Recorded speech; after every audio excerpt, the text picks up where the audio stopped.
Yes, Well, sir. let's get started. We want to be quick with everyone's time. Uh, First off, thank you everyone so much for joining on the webinar this evening. We really appreciate that. Looking at Allison Heights Apartments. My name is Danté Belmonte. I'm one of the managing partners of Victory Capital Group. I help investors build a passive cash flowing portfolio of real estate, one of my favorite things in the world. And we're here to talk about our next syndication project in Allison Heights in Concord, North Carolina. For those of you that are unaware of what a syndication is, it is an investment where we're going to pool capital together of multiple individuals so we can take down a larger project such as an apartment complex like this ourselves. With that, John, if you want to go ahead and also this is a private 506B offering. So for accredited and sophisticated investors, John, if you want to go ahead and introduce yourself to the group. Sure. Yeah, I'd love to. Thanks for having me. John Azar. I am the founder and managing partner of Peak 15 Capital. We are a capital advisory and syndication platform based here in Charlotte, North Carolina. Through Peak 15 and my other sister company, we've been syndicating assets in the Southeast since 2010. I've syndicated a few thousand doors in the past 7, 8, 9, 10 years, and we are very excited to be partnering up with Victory on this syndication. Awesome, thanks, John. DJ, do you want to go ahead and introduce yourself? Thank you, Dante. Yeah, my name is DJ Smith. I'm partners with Dante and Victory Capital Group. Just want to welcome friends, family, some fellow investors, other real estate junkies, Phil, Vera, Tiago, and their group. I know some of you are joining in tonight, so we're really excited to have you. My background, I'm formerly a licensed engineer turned real estate investor. Started off doing some passive lending, learned about syndications, fell in love with them, and just happy to be able to participate in these deals with just some great people. And it's a great time to be in multifamily. So we're really excited to present this deal, which is in a great market. Great. Thank you so much for that, DJ. We'll go ahead and get started right away. Disclaimer, we'll send this presentation out to you guys so you can read through this, but we do want to point out this is an investment. There is risk always associated with an investment. This is a confidential investment. Therefore, your information and you investing in this is not shared with others unless you would like to yourself. You're more than welcome to share some photos of the property. Dante, we also want to point out too that this is not for mass distribution. So sharing it with your friends and family, we prefer that you go through us. And the other thing the disclaimer talks about just is that this includes projections, right? We're trying to look into the future and see what this asset's going to do. And we're going to explain our game plan associated with it. Yep. Awesome. So looking at some quick photos of the property, top left, you've got some new signage here that the property has. Top two right photos, some exterior of the buildings in really good shape, newer roofs, new painting on the siding, new windows. And then that lower level, you see 3 of the photos of our renovated units we have in the property. Table of contents, we'll skip over. You guys have met us, but we have our bios in there for you. And then going over the business plan for the property. So what are we going to be doing here? This property comprised of 24 units. 14 of the units have not been renovated. They they're original, so they do need to be renovated, and the rents do not reflect a renovated number there. So we're going to go in, we're going to renovate those properties, we're going to add value, we're going to force appreciation to this project. Current ownership has done some great things like put on new roofs on all the buildings. A majority of the HVAC units have been replaced. The buildings have been painted and the lot has been paved and striped. So a lot of those big capital items have been taken care of already for us. So the main thing we're going to go in and do is renovate the rest of those units. And then we have some other smaller things like implementing additional stream of income, such as water submetering, trash removal and pest control reimbursement, and then even some pet fees that current management is not capitalizing on. Our goal here is to run the property at a high occupancy, run it efficiently, and increase the income, therefore increasing the value of the property. Yeah, so Dante, I think by going in and acquiring a property at the right price, and we're going to talk a little bit later on in the presentation about how we generate returns from that. But the important thing is, as we improve the value of the property, we're going to keep it highly occupied. capitalize on positive cash flow, run this thing in the black, and then really capitalize at the end when we go to dispose of the asset or sell the asset. Yep, awesome.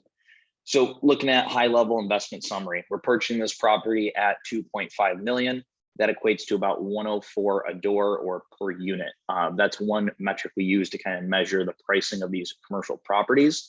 Just to touch base on this price per unit real quick. So we work with a lot of brokers that bring us deals. And so a broker we worked with out of a big brokerage, Cushman and Wakefield, called me up and said, hey, Dante, we've got a deal. We know you guys are searching in Concord. We've got a deal. And I was like, okay, awesome. What's the pricing guidance or the price per door? And he said, it's about 160 a unit. And I was like, oh my, like that's pretty high. And it's 9 years newer than our building. So anything that's newer is going to be a little more expensive. It's a little bit bigger and has a little bit more amenities. So I was like, okay, seems like we're getting a good deal here. And I was like, I really, we're not interested in that this time because we've got something else we're working on that is a little bit better. So he's like, okay, I'll keep you updated because we always want to be updated on our markets. And he calls me the following week and he's like, hey, we're starting to get offers on that property. I was wrong on the pricing guidance. I was like, okay, what did you guys adjust it down to? And he goes, no, we didn't adjust it down. It raised up to 170 a door. So what we're really highlighting here is the fact that because we purchasing this property off market, we're able to get it at a slight discount compared to what other comparables are trading for in the market. This is a 5-year hold period on this investment, minimum investment of 50,000, and we're going to be doing distributions quarterly to our investors. Class asset of this property is C+. So if you're unfamiliar with real estate class assets, you have A through D. A is that new construction, very expensive, high-end luxury units.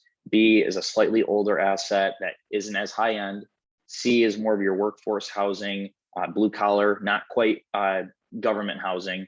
And then D is more of your distressed, opportunistic properties that we do not play in that arena, as there's a lot of risk and it's lower end. So we're in that C range and we're at the top. So we're C+, so it's some of that higher end workforce housing. This is a stabilized value add. What that means is if you're at 90% occupancy or higher, you're considered stabilized for these assets. Value add just means there's upside potential for this project that we're looking at.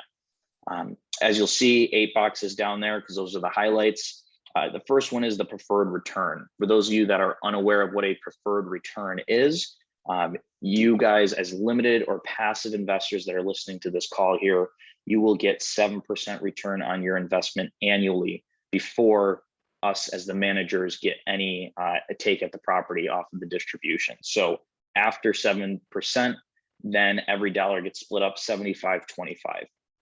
75% first going to the limited partners, and then 25% going to us as the managers. So this will incentivize us even a little bit to make the property perform and perform at a high indicator. So that way we can not only hit that 7% annual return, but exceed it. Cap rates, you'll see we've purchased at a 5% cap rate and we're exiting at a 6% cap rate. We will get into that a little bit later down the slides here, so you can understand exactly what that means if you're unaware. And then the 4 big return metrics that we look at on these properties. Internal rate of return, I'm not going to get into too much right now in that formula, but what we really want to focus on is 18% average annual return. Average cash on cash is 9.3%. So that is cash flow from the operations annually over the 5 years. And then the other big one is the equity multiple. So we're just going to about double your investment over the 5-year hold period of this business plan. So you put in 100, you're going to get roughly additional 90,000 on top of that for that 100. A little bit more high level about the property. We have 24 units here, all 2 bedrooms, 1 bath units of 868 square feet. So it's very easy for us to go in and replicate the same thing over and over again, buy material in bulk, and we know exactly what we're doing. Occupancy, this is real attractive. So we want occupancy to be as high as possible because that's going to allow us to collect more income on the property. It's currently sitting at 90% occupied, and we're going to keep it around there or higher throughout the life of the business plan. And then just touching on the rents real quick. Current unrenovated unit rents are $735 per unit. Current market rents, so those renovated units, are $985. And we know this because the renovated units are currently renting at that amount. So there's about a $250 delta there per unit. Doesn't sound like a lot alone, but when you multiply that times 24 units and account for some other fees and additional income, it makes a big impact on that there. Yeah, in the multifamily world, that's absolutely huge. It is. So we want to talk about the market. The market's equally as important as the asset, right? So the market that we're in, this is actually in Concord, North Carolina. It's in the northeast area of the Charlotte Metropolitan Statistical Area, the Charlotte MSA. So we're going to talk a little bit about both. First of all, starting with Concord. Just read a report from back in August. Concord's the third fastest growing city in the country. Absolutely amazing. Charlotte was number 8 on that list that we looked at. So the statistic highlighted in yellow there was over 27% growth in Concord since 2010, which is huge. The Charlotte MSA is just really blowing up. Concord in and of itself, though, so when we look at this little micro market of Concord within the Charlotte MSA, that diagram on the right, all the red highlights on there are the new developments that are currently taking place in Concord. So some of this is done, some of it's under construction. The really neat thing about this is it's about a half mile from our property. So within walking distance, our property actually sits a block and a half off a main road with a lot of these kind of old school, larger homes. It's just a really nice neighborhood where we see people out walking dogs, families out and so on. So we're just really excited about the location and its proximity to Concord. And we want to show you some of these developments that are going on in Concord. So these are some renderings of what's currently under construction. There's cranes in the air right now. A lot of it are these mixed use developments. So I'll highlight the one in the middle, Novi Lofts, top center there. That's actually a restaurant on the top. You have apartments in the middle and retail on the bottom. So a great mixed use property. And what's really neat about these developments is because they have this mixed use and the retail aspect on the bottom, it really complements the historic nature of the Concord downtown area, but it also provides jobs. The people that are going to be staying at Allison Heights, it's going to provide jobs for those women. They have jobs now, but it's just more opportunity. And then if I'm investing in this deal, so I mentioned I got my start doing some passive lending, moved into syndications. One of the things I want to know is how many new units are being built. The one thing we know for sure is there's about 300 units going in. These are higher end units. They really don't compete with Allison Heights relative to the amount of population that's coming in. So we feel pretty secure that we will have a strong rental population that's in need of apartment living like we're providing with Allison Heights. Couple other highlights for you in the Charlotte MSA. Dante and I have studied markets all over the country, especially up and down the East Coast and in the South. Charlotte has a very, very diverse industrial base. So where people work, there's not one industry that dominates the Charlotte MSA. We use Orlando as a typical example of an area where when COVID hit, certainly the entertainment industry suffered. That's not Charlotte. It's pretty well spread out. In fact, it was the most diverse market that I saw. There are 7 companies in the Fortune 500 that are headquartered there. And a couple other neat things we'll point out real quick. One is average rents have increased by almost 14% in the last 3 years. That's major. And we're actually seeing stuff in the South, in Texas, and a few other select areas where this past year, there are areas that have actually seen double-digit rent growth. Now, we don't plan for that, but that's all good news when you're looking at an investment in multifamily. The last thing I'll tell you that we look at, and there's a whole bunch of data we look at, but we're just highlighting some of the really good stuff to give you confidence in this market. The fraction of renters higher than the national average in the Charlotte MSA. Charlotte's 41%. US average is typically around like 38%, maybe 39%. So a lot of people that fall in the rental category in the Charlotte MSA, this all puts good positive pressure on Allison Heights. Yeah, and I think everyone here can attest to someone that is or knows of someone that's moving to Charlotte or that general area. A lot of people are migrating down there. I'm sure a lot of you guys are wondering, with the business plan, what are you guys doing in the renovations?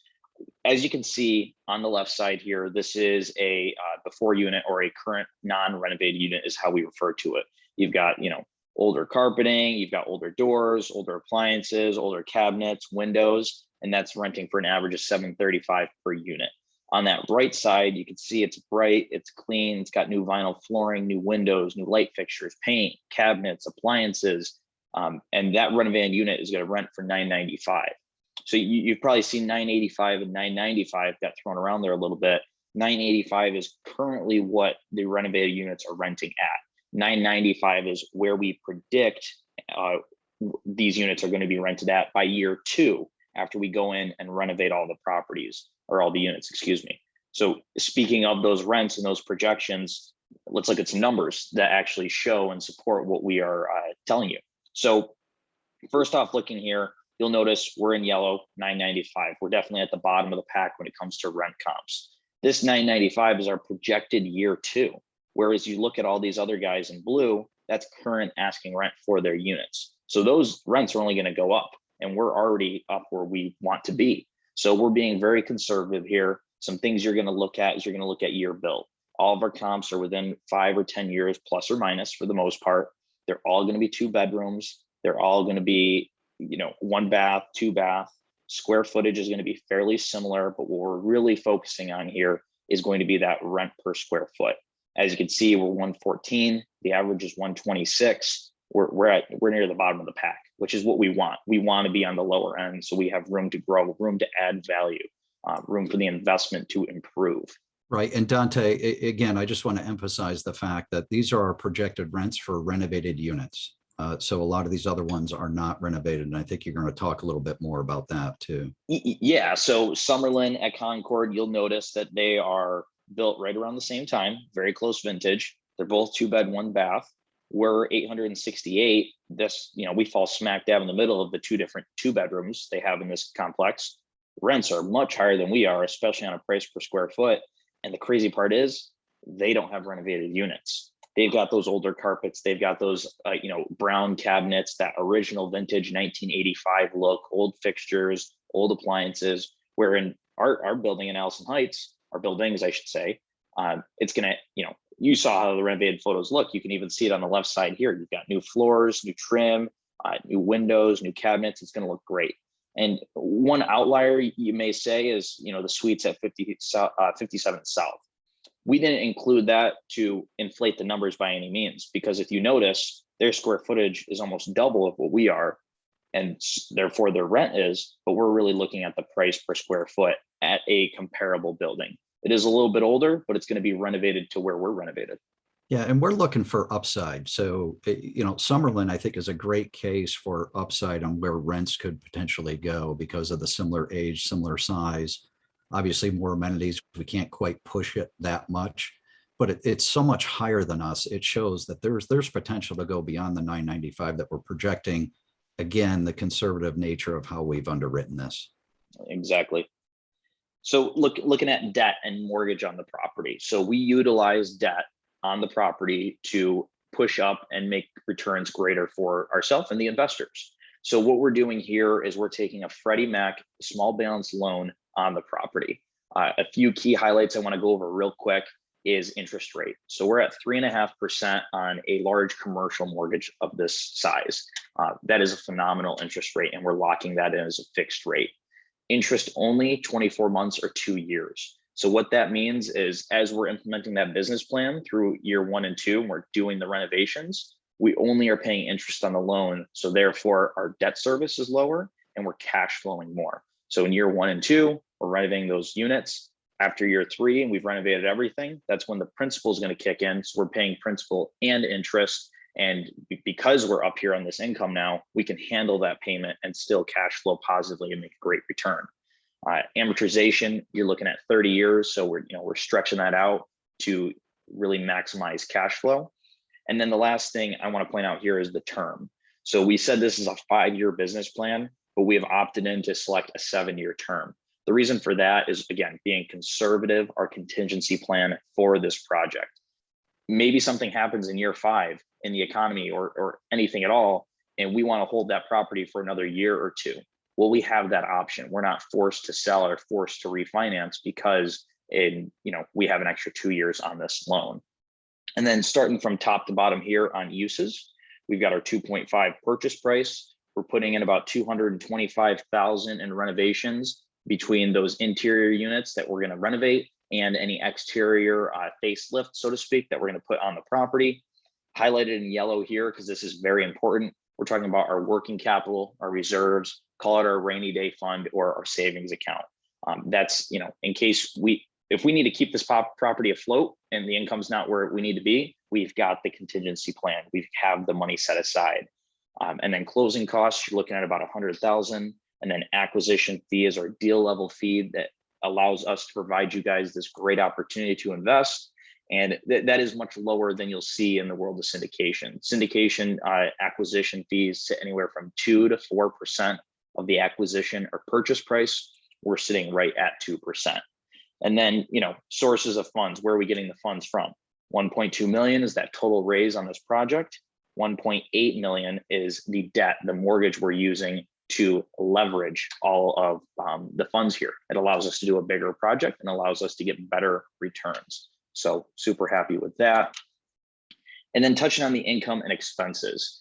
This is a business. Every apartment community, apartment complex, building, whatever you want to call it, is its own business. With a business, you have income and then you have expenses. And we need to calculate that. We need to look out and see what the projections are going to be. So you can see here, I'm not going to go over all these numbers for the number junkies out there. We're sending it out. You can really dissect it.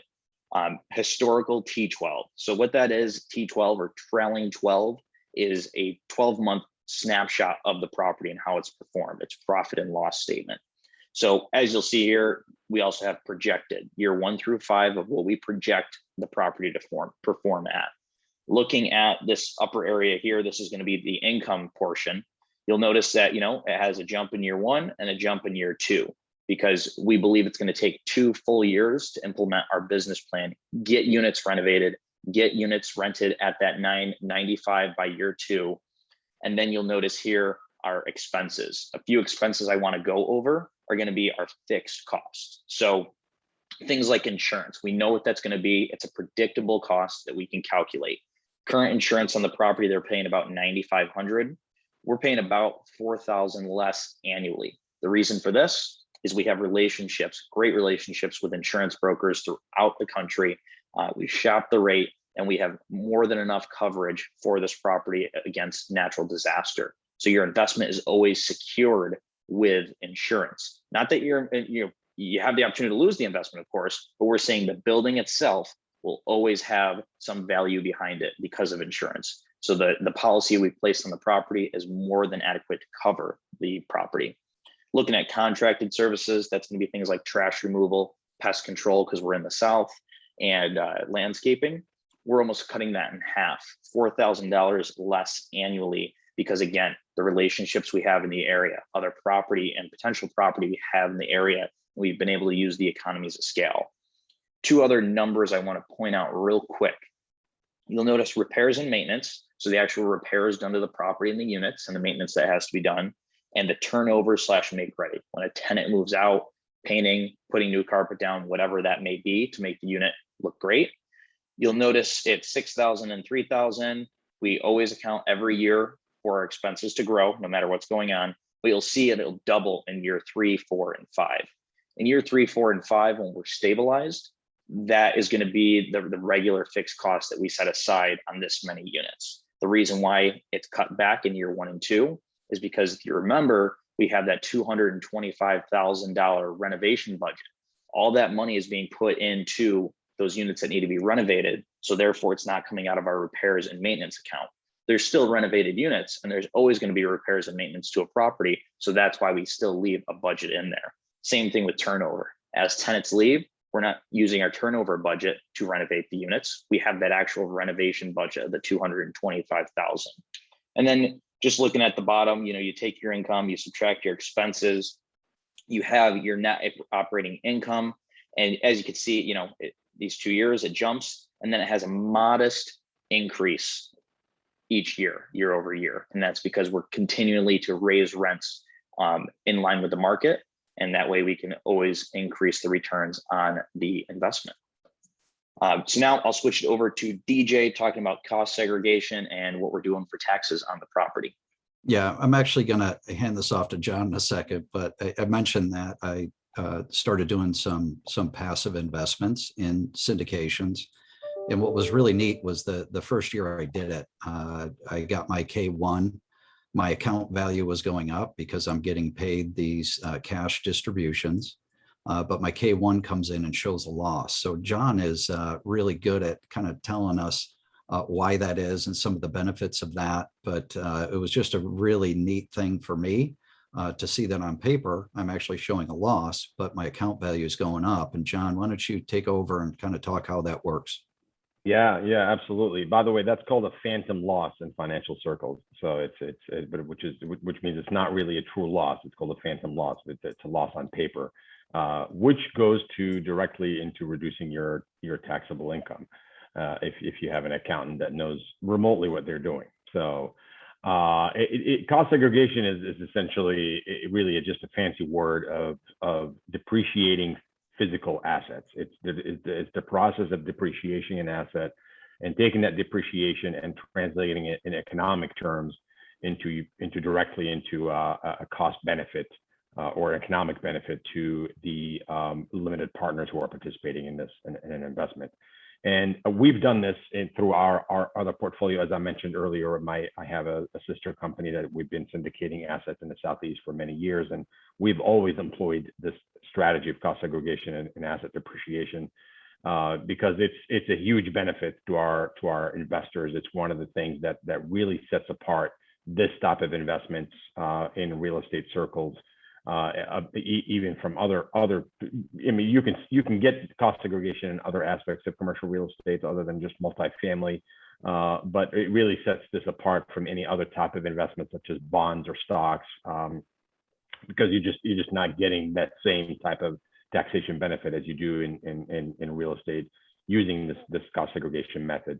And what we do essentially when we close on an asset such as this one, after we close on this asset, we will hire an engineering company that specializes in cost segregation to come out and actually walk the property, walk the units, and they will essentially make a detailed report that would be thick as a pillow that they'll send to us and share it with us. That goes through essentially every single physical structure and physical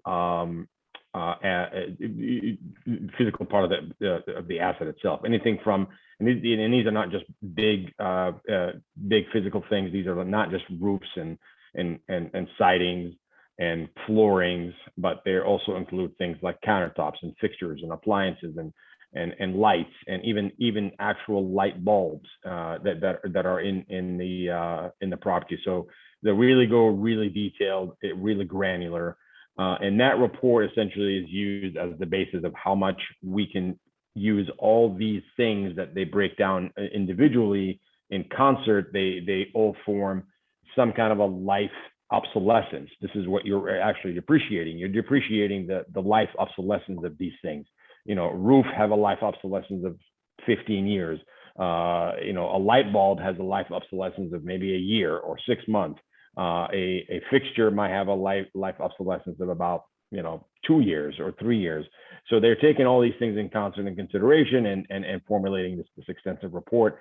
And then out of that, we take the lump sum of the money that we can depreciate and essentially sharing it or passing it along to the investors to take benefit of that depreciation pro rata to their investment, to their share of the investment. So each person will not get an equal share. Obviously, it's depending on your investment into the deal. If you invest $50,000, you'll get what DJ shared here as an estimate. And this is by the way, this is a very rough estimate of what you might get. You might get more, you might get less. If you invest $100,000, it would be different. So, and then when you get that, and you will get that, by the way, on your K1, what's called the K1, which you will get at the end of every year. that you were with us on the investments. And on your K1, it will say the depreciation expense that we, or the depreciation that we reported on this property. It will be up to you to either take it in one lump sum in 1 year, or you can take it in multiple years, or you can even defer it and not take it in the same year that you got it from the K1. You can defer it to another year. That's going to be between you and your tax accountants. We're not obviously providing any tax advice, but again, if you have any kind of a modicum, decent accountant, you should be able to take full advantage of this cost depreciation method using cost segregation. And we'd be happy to answer more questions towards the end on this. Yeah, thank you, John. I appreciate that. And for those of you that are unaware, you can invest through your IRA, solo 401ks. This will not apply to that because you already have possibly tax benefits through those retirement accounts. DJ, I'm going to throw it back over to you for the investor returns. Yeah, I think everybody has or should have a copy of this investor summary. And so we had two examples in here, one at the investment minimum of 50,000. Yep. The other one here at 100,000. I'm going to use the 100,000 just because the math is easier. I'm an engineer. I can't do math, right? So I'm kidding about that, hopefully. But anyways, the investment basis on that first line, 100,000. So if you put 100,000 into this deal, there's two ways that you can make money on this property, or two different ways or methods of distributing cash. One is just from the day-to-day operations. So the second line shows distributions from operations, and those are our projections based on some of the assumptions and stuff that we've pointed out as to how much cash would be returned each year to someone who invests $100,000 in the deal. Now, what I wanted to point out is there's a jump from year 1 to year 2, and then it goes back down year 3. Well, we were able to provide those year 1 and year 2 distributions because of the interest-only payments. So that's really there for the investors. Our focus is not on paying down the note. Our focus is on generating cash as well as forcing appreciation. And that's the second thing that we do. But just like when you have a dividend paying stock that maybe produces some returns, you don't recognize the value of that stock in terms of its appreciation until after it sells. So the second line item that we wanted to point out is the third line item down on the far right, proceeds from sale. So we have an estimate of what we can sell this asset for. And based on a $100,000 investment, we're saying that the proceeds from that to this investor would be over $43,500. So throughout the life of the deal, you would receive that proceed along with all the distributions from operations. So all the line items from line 2 above, which are totaled on that line item that Dante just hired, the return on investment. Bottom line is total return. So 2 lines above the yellow, the highlighted number there, $100,000 investment. At the end of the deal, when all's said and done, if everything goes according to plan, you get your $100,000 back. And on top of that, you have about another $90,000 that you've made on this, most of it coming in at the end on the proceeds from sale, but we're still going to provide some cash flow throughout the life of the deal. That's why I love syndications. There's tremendous upside. And here's a really neat thing we're going to show you on the bottom, stress testing the investment.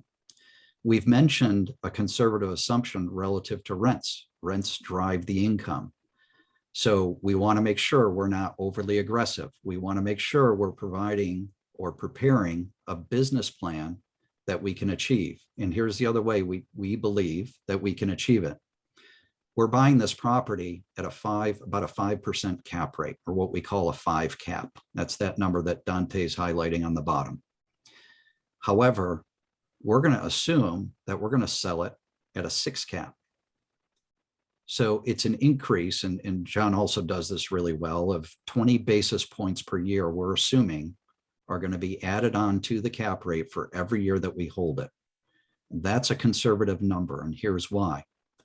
The purchase price is inversely proportional to the cap rate. So if the cap rate goes up, the purchase price goes down. So what have we done?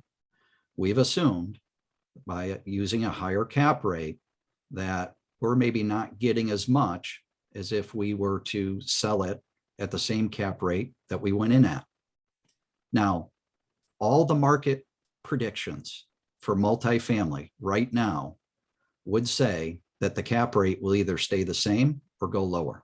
Nobody's projecting, especially in Concord, North Carolina, that cap rate's going to go up. So again, conservative number. And that's what the projections in the top table, those are all based on that 6 cap. But you can see for yourself, plug in your own number on cap rate, what happens to the overall returns. Your cash on cash distributions will stay the same. However, that little nugget at the end of this, when we go to dispose of the asset, certainly grows, and in some cases could grow substantially. We've actually seen there's a lot of markets around the country right now that are trading sub 5 cap rates, and even some at sub 4. We just think that that is a very reasonable, very conservative assumption. Hopefully we do better. The expectation is that we would do better. Again, these are all projections, so decide for yourself, but that's another reason why we think that this is a really, really strong investment.